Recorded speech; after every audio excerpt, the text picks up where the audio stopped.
Welcome to From the Rooftop Music Podcast, a production of Rooftop Music Rehearsal and Recording Studio, located in beautiful downtown Chattanooga, Tennessee.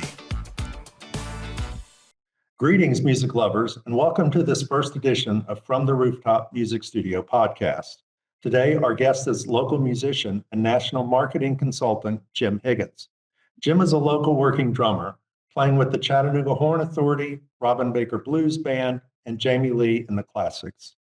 This episode looks to be the first of a series of episodes I'm titling Escaping the Man, Embracing the Gig. The idea was to feature local working musicians who have regular rat race jobs, and in their set-aside music time, they're rehearsing and gigging in a live music setting. I wanted to tell local musicians stories about living this double life, and I don't think I could have found a better first episode subject than Jim Higgins. Jim, welcome to the show. Thank you for being here. And just first off, you live in Chattanooga, correct? Yes, actually just outside of Chattanooga. I'm up in Ottawa, but I'm downtown on a pretty regular basis and throughout the area with all the activity that I'm doing. Great. And you're married with children? What's your home life Married to my high school sweetheart. We're about to Awesome. celebrate our 46th anniversary in September. Wow. I have 3 adult children, one who lives here in Signal Mountain, a daughter with 2 granddaughters. I've got another daughter who lives in Brooklyn, in a brownstone next to Jackie Robinson's house. That's awesome. That was pretty cool. And I That is have a awesome. son out in Seattle who works for Xbox programming their front end. Very cool. You've got people spread all over, and you've got like a nice big family support unit. So tell me about your day job, a little bit about anything that you're doing that's kind of separate from music. The idea in this podcast is to kind of frame your life in your day job and doing the rat race things, and then talk a little bit about your music love and your passion and all the work, blood, sweat, and tears that you put into that in almost another life that you're leading. Well, my day job has changed dramatically in the last year and a half, Tony. Um, in January of 2024, I made the decision to go on to Social Security and semi-retire from a full-time job. Prior to that, I was a slave to, the morning commute, the evening commute, and 40 or 50 hours a week in the office. But when I finally got to that point where I could do what I wanted to do, collect Social Security, cash in on some of the hard work I've done over the years, I took the chance to focus on my music. It's something I've waited all my life for. And right now I've managed to get involved in 3 different bands. I'm rehearsing 2 or 3 nights a week. I'm playing out 3 or 4 times a month, but I'm also keeping involved in the marketing career that I spent 40 plus years in. I've had a relationship with a company that was originally up in Stamford, Connecticut for about 10 or 12 years, where they are a small marketing agency. And when I decided to retire, the owner is a fellow I've been working with for many years. He asked me if I would stay on board as a consultant and just work part-time. So now I just work out of my home. I still work 15, 20, sometimes 30 hours a week, but I don't have to commute to an office. It's mostly done through Zoom, just like we're doing this meeting today. And I'm able to keep my hand into things that I've done all my life, but I've been able to free up my life to really jump full time into music. In fact, my wife joking with me now, she said, you just traded one job for another. That's great to hear. I'm happy for you. And throughout your marketing career, did your love for music and your music journey play any role in that? What was the intersection One of of the fun that? things about being a drummer, Tony, is if you have a sense of rhythm, and even if you can't play your instrument, every car has a dashboard and a steering wheel. I can't listen to music without it coming out of my hands. Oh, that's awesome. I drive my poor wife crazy, but every time music comes on, I'm tapping the tempo. And because of that, I never really lost the chops over the years that I kind of stepped aside to build my career. And when it was time to get back into it again, it was like they say, it was like riding a bike. I just had to play for a couple of years to get good again, but I hadn't really forgot how to do it. And it was great. I mean, when I came down here to Chattanooga, I just thought this was the greatest place ever because the music scene here was amazing. Every time I went out, I met new musicians, and every time I met new musicians, it would expand my universe to other musicians. So it was a great experience to the point now where I'm probably connected to 50 or 60 people on Facebook, a third of whom I might not have even met, but we're all in the club, if you know what I mean. Yeah, yeah, we're all music brothers. And you moved down here from up in the Northeast. Is that correct? Yeah, I was born and raised in Philadelphia, Pennsylvania. Lived there till I was almost 60 years old. Spent 4 years in the Washington, D.C. area college at the University of Maryland. But other than that, before I moved here, I was a Philadelphian through and through. Awesome. I came Uh, down to accept a position with a company in Cleveland called Check Into Cash as their chief marketing officer. And that's what moved me to Chattanooga. And I went out and did some other things about 4 years ago. awesome. And so that I can think of uh, numerous musicians that are near and dear to me from Philadelphia. So that sounds like it was a great hotbed of musical influences. What were some of your early music influences that made you want to pursue playing music? Well, what made me really get interested initially was my dad was a guitar player. And my dad and I were very close. He was only 20 years old when I was born. So Wow. I like to say I knew him all of his adult life. Yeah. And probably when I was 5, 6, 7 years old, he used to occasionally take me to his band rehearsal. And I was fascinated by the drum kit. I mean, every time the guy hit a cymbal or clicked the hi-hat, I just like the hair stood up on the back of my neck. I loved it. So at around 10, Dad bought me some drum lessons. And around 12, I got my first drum kit. And by the time I graduated high school from Cherry Hill, New Jersey, which is right outside of Philadelphia and was a very up and coming area back in the 70s when I was in school, I had played with every musician in every band that existed in the years I was in high school.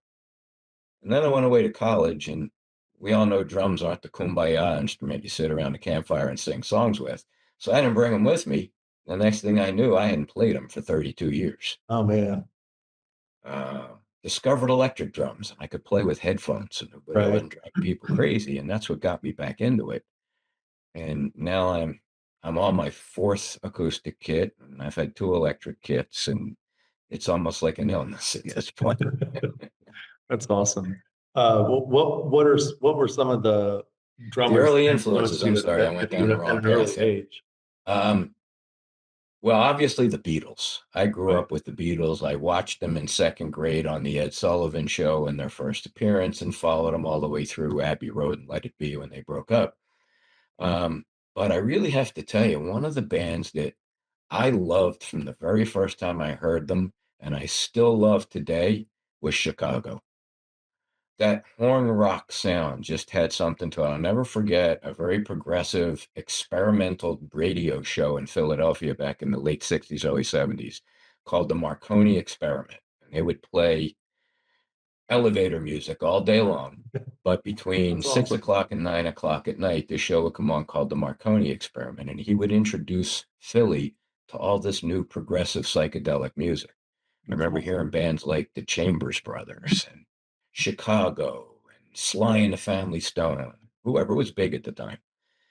But I couldn't get past Chicago. And I went out and bought every one of the albums they had. And I just thought Danny Serafine was the best drummer I'd ever heard. And now I'm playing his music with the Chattanooga Horn Authority, and I can't believe it. That's awesome. First concert? First concert I saw was my high school hero, Rod Stewart, Oh, that's awesome. right around the time Maggie May had come out. It was a Oh, that's great awesome. show. I loved it. Certainly wasn't my last. Awesome. What's your most recent concert? There is a regional band out of Southern California that's been through Chattanooga a few times called Robert John and the Wreck. Don't know if you've heard of them. They played at Songbirds. I've seen them at Songbirds 3 times. They're an amazing bluesy Southern rock band out of Southern California. You'd never believe that coming out of Interesting. Yeah. Orange County. But I'd seen them at Songbirds once, and they blew me away. And every time they come to town, I saw them, and I saw them probably about a little over a year ago in March of last year. Awesome. And you're probably busy in three bands. You probably don't have a whole lot of time to go see concerts, and you probably don't have a lot of time to take your wife to dinner. Well, I do try and keep things in balance, Tony. That's why I've been able to tag 46 years on, and she's not just my wife; she's still my girlfriend. That's awesome. We have a great relationship. Congratulations. And always That's have. great to hear. What are some of the things that keep you balanced in your relationship with her and the rest of your family while you're spending 20-25 hours a week at your day job and then spending probably more time than that in your gigging job? What's your secret? What's the sauce? Um, I think the word you started that with was balance. I think making sure that you don't go too far in any of those directions where you're leaving things out. I I've always been a busy guy, and through most of my career before I went into the semi-retirement mode, it wasn't unusual for me to leave for work at 7:30, 8 o'clock in the morning and not come home until 7:30 or 8 o'clock at night. So one of the things I learned when my kids were young was it wasn't about how much time, but how you spent that time. Quality over quantity, so to speak. And that's how I try to keep the balance. I make sure that my wife and I do go out to dinner once a week. And we do have time with our friends that isn't music related.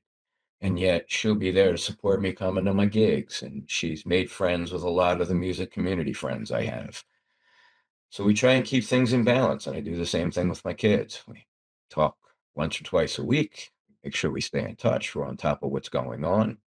You just can't go too far in any one direction.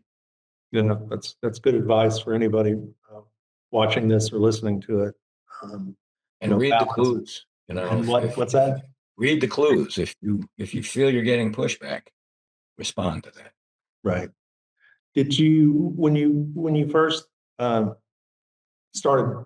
You probably met your wife or your girlfriend and significant other to this day after you started playing music and being really engulfed in this other part of your life outside of her. Did you have any conversations with her on the outset where you had to grease the skids sort of and say, "Hey, look, I'm a musician. It's just it is what it is." Well, we met in high school. So we were both quite young. I think she was 16. It was the week before my 17th birthday when we had our first date. So there wasn't really a lot of future planning in that relationship. I was a musician when she met me. As I said, in high school, I had played with every musician that was in my school, and it was a school of close to 4,000 kids. Wow. So she knew what I was when we met. The funny thing was, as we got married and had kids and built a career, and music wasn't really a big part of that. And when I started getting involved in it again, there was maybe even a little bit of pushback. But I said, look, I've waited all my life to come back and do this. And she's a great person. She said, okay, let's, just don't go out of balance with it. Don't put all your Yeah. eggs in one basket. So it And sounds like at uh, first she was a little concerned, but now she's very supportive. And like I said, she goes to gigs with me regularly and puts up with multiple rehearsals. I think over the next 10 days, I have 2 days where I don't have something going on for music. that's a lot of balance. I know. Um, Yeah. so I think the advice to anybody listening to this and how to manage that is balance and great communication. Understanding that you need to communicate to your significant other what's on your mind and listen to what's on their mind. And I with my wife, I find that as well because I stay pretty busy with music as well. Well, I mean, music is extremely important to me, Tony, but my relationship with my family is number one. And if anything was going to get in the way of that, I would adjust accordingly. But like I said, they've been really supportive, so it's been great. I've been able to chase this dream. Great. That's good to hear. So other than your father, any other musicians in your family? No, believe it or not, I came from a family of artists, visual artists, but my dad was the only one that actually played an instrument. Interesting. And you're gigging, you're doing a lot of work. I know you said on X10 days, you're gigging how many times a week? Well, the next few weeks is really busy. It's not so much the gigging as it is the rehearsals. Right.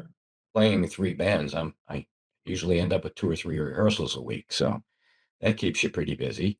I probably gig on average 2 or 3 times a month, but got a lot of stuff coming up this month with these bands. We're doing the Freedom Festival in Collegedale on July 3rd before the fireworks, and then we're doing Clyde's on July 5th. We're doing the market again, and these are all with the Chattanooga Horn Authority on July 20th. I've got a gig with Robin Baker Band in between there. I've got a gig right after the July 20th with Jamie Lee and the Classics. So June and July is really busy. And I'm actually booked in gigs right now out through September. So Wow. I'm blessed. That's fantastic. Playing with some good people who are easy to hire. That's awesome. That's great to hear. So let's talk, Jim, about the Chattanooga music scene. I know I moved up here from Naples, Florida. I was in a band down there, and it was really hard to get a gig. There weren't a lot of music clubs. Everything shuts down around 9 o'clock, even on the weekends. So I moved to Chattanooga, and I was pleasantly surprised about the music scene. You're in Philadelphia, fantastic music and arts city, and you moved to Chattanooga. What could you say about the Chattanooga music scene and what you found since moving here? Well, I don't know if it would be fair for me to compare it to the Philadelphia scene because I wasn't quite as active in the music activity when I was up there. I'm sure there's a very vibrant scene there, but I just wasn't part of it. I was still coming back into learning how to play drums again or building my skill sets back up. When I came down here, one of the things I bumped into was open mics, and I never really saw that up in the Philly area. So I started to attend some of the open mics, and I met people like Rick Rushing and Robin Baker and Ran Adams, who may he rest in peace, Yeah, who I were knew just Rand well. really welcoming musicians, and they wanted to make sure that if you put your name on that piece of paper, you got up on the stage and played. And that was really my introduction to this. It started at Songbirds. It's moved over to Gate 11. There's a number of other open mics now in places like Cherry Street and Rumors, and you probably know them as well as I do. Right. But to me, that was something that was, at least in my experience, unique to Chattanooga and was a great way to break into the music community and meet people. Being a drummer is a little different, I think, because I don't go around with a portfolio of songs I've been playing. I have to really learn the songs that the other musicians play to be able to play along with them. I probably have 400 songs in my portfolio that I've played. But what I've found is when I play with other musicians, it's like, send me your set list because it's a lot easier to drum to these songs than it is to know all the chords or know all the leads or do all the Right. parts that the other musicians have to do. Yeah, And that's interesting. the other thing I found cool with open mics is you don't know what you're going to get. So it really improves your skills to be able to listen, interpret, and play on the fly. Great point. Do you have do you have a go-to open mic these days that you would fancy more during the week than another? Well, the one that I probably spent the most time in fact, I've been the house drummer for it all this month of June with my friend Jimmy Gagliano, Jimmy G and friends, is the one at Gate 11 on Monday Okay, nights. It was Robin had started it for about a year and a half as the Monday Night Blues Jam. Now it's being hosted every month by a different host. And it seems to be one of the more fun places that a lot of folks that I connect and play with show up to play. great. And that's on Monday nights. Every Monday night from 8 to 10. Great. Good to hear. What about I'm familiar with Chattanooga Horn Authority, a little bit familiar with Robin Baker. I've seen some stuff on Facebook for Jamie Lee. What would you say the percentage of original music to covers that you play in those three bands? Well, with Chattanooga Horn Authority, it's all covers.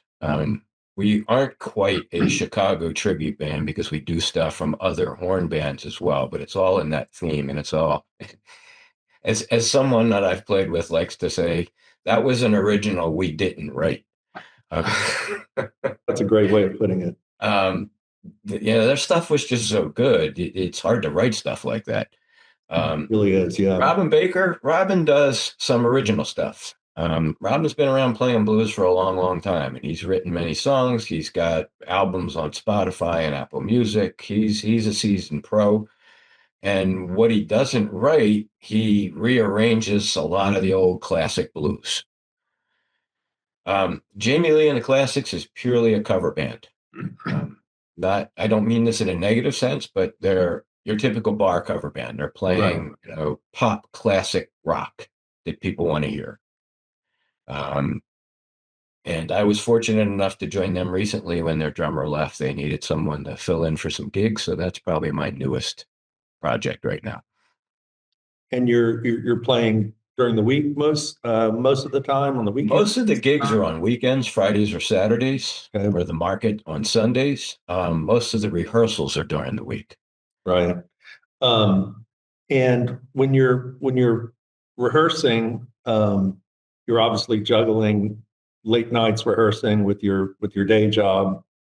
What's your approach there? How do you approach that and kind of disconnect from work to get to rehearsal and then disconnect from rehearsal to get up and go to work in the morning? One thing I know, because I'm a working musician too, is after a rehearsal or a gig, I can't sleep. I'm with you. I'm up till 1 o'clock in the morning. And what's your approach there?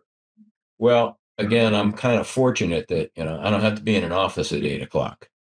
So, if I have like last night, I did the Monday Night Blues Jam with Jimmy G. I got home at 11 o'clock and I couldn't fall asleep till about 2, but I didn't have a call today till 10. So I was able to kind of catch up on a couple hours of extra sleep in the morning. I'm still looking for the rehearsal that would be less than 45 minutes away from Ottawa. So part of my decompression is driving to the rehearsal. And you've got this, 45 minutes if you got to take 24 or 45 days to get to your rehearsal location. So that's sort of my transition period. I'll jump in the car, plug in the playlist of the band that I'm going to rehearse with, and reframe my head into what I'm going to run into there. Awesome. Just for anybody viewing or listening that don't know Rooftop Music, it's a rehearsal and a recording studio, full back line, downtown Chattanooga in the Arts District, and rent a space by the hour, and $25 an hour, 2-hour minimum. If anybody out there needs rehearsal space and doesn't want to drive all across the county, I'm centrally located 5 minutes from Miller Plaza. So selfish plug there. No, it's a great looking facility, man. Thank you, man. I appreciate it. Do you guys any of your bands use a booking agent, or how are you guys doing gigs in Chattanooga? What has been your experience? Authority is getting booked through a booking agent. Okay. I don't know if it's really appropriate to mention it, but he's a fairly well-known guy. Books a lot of the big venues here in Chattanooga. Good to hear. Robin and Jamie Lee pretty much handle their own booking. What has been your experience? And this kind of goes back to one of the questions I asked before about the Chattanooga music scene. It seems like there's a lot of places to play here in Chattanooga, and for me, I'm old school. I'm used to just going and talking to bar owners and asking them who does the booking, and then I'm a marketing guy as well, and following up there. So for someone that is just putting a band together that may not be familiar with the Chattanooga music scene, do you have any experience helping guys put together EPKs or going out and booking bands in some of the local venues? Yeah, I mean, obviously, once a band brings me on board and finds out what my background was, it's like, oh, can you help us market the band? So I think, you've got to look at the band like you would look at any other product. You've got a brand.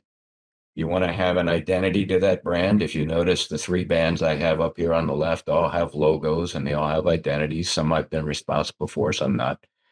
But you've got to build this like you're building a business, a company. So, brand the band, find channels to promote the band through, connect. Facebook has a lot of really good groups in Chattanooga for who's playing around where.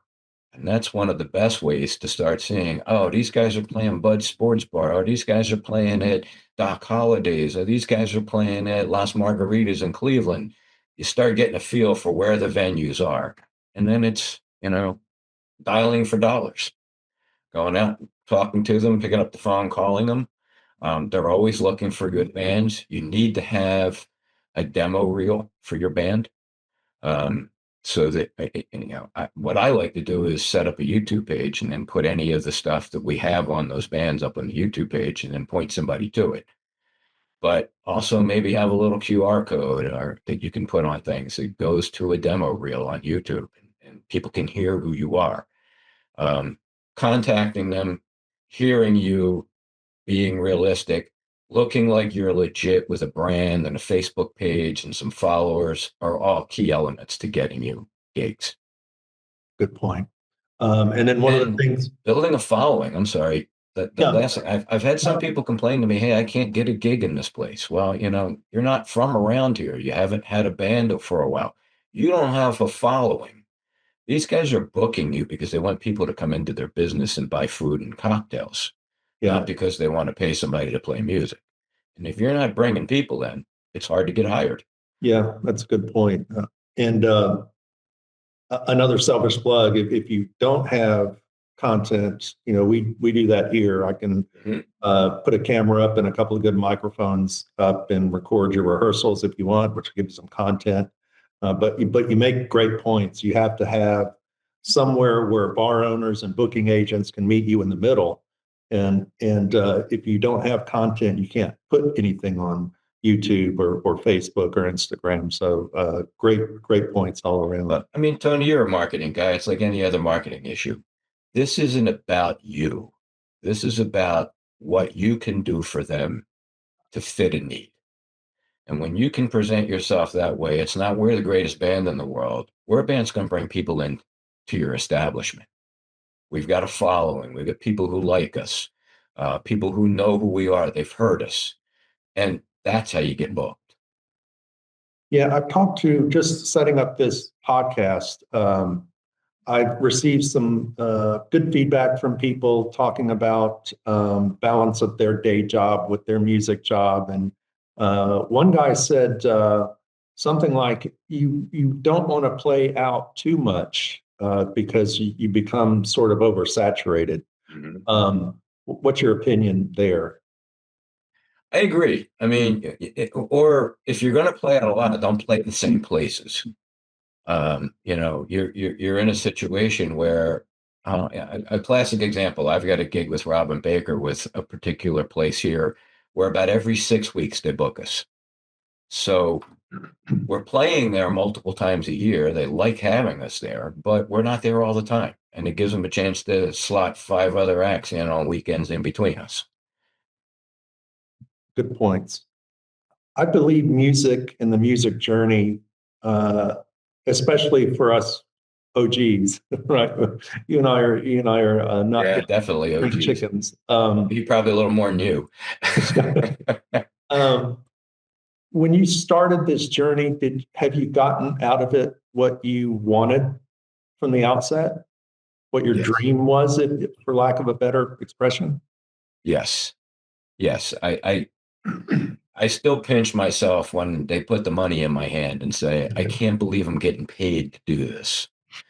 And I tell people half jokingly, I play for free. I get paid to drag my gear around, set it up, break it down, and pay for it. But we play the music for free. And there's nothing better than the feeling you get when you're making sounds and everybody in the room's heads are going up and down, or they're getting up out of their chairs and dancing, I can't tell you what that does to me, but that's what drives me to do it. I'd do it for free if somebody else set my gear up. Yeah, drums are not just as easy as guitars and amps.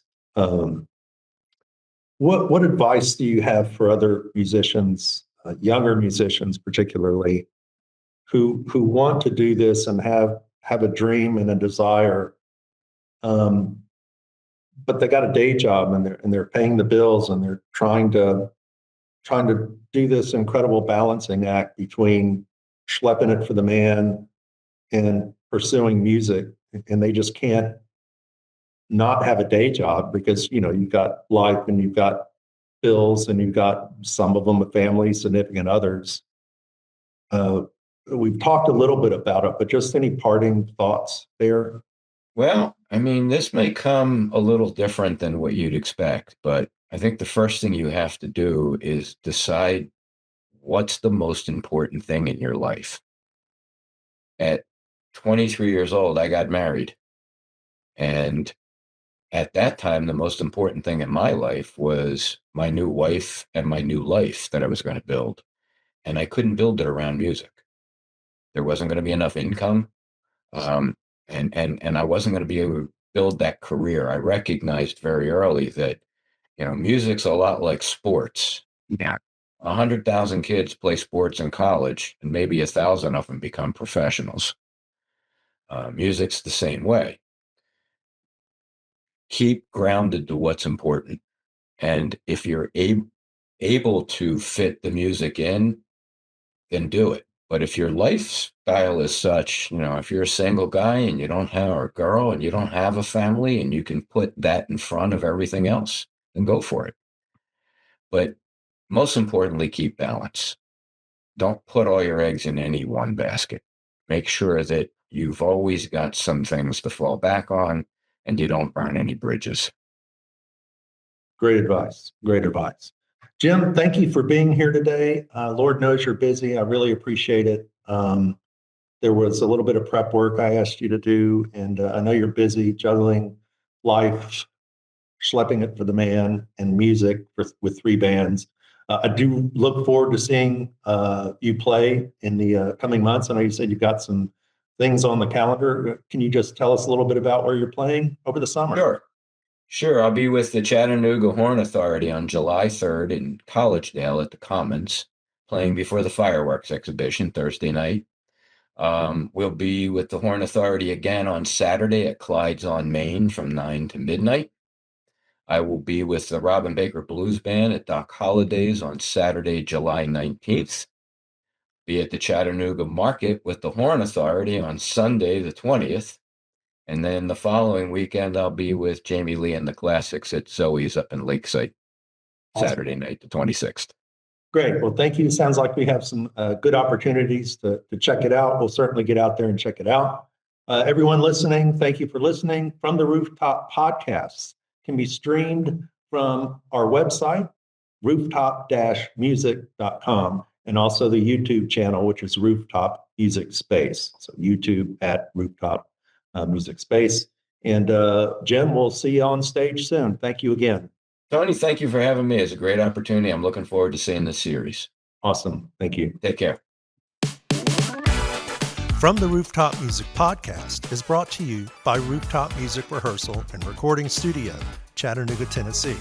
For more information, please visit rooftop-music.com.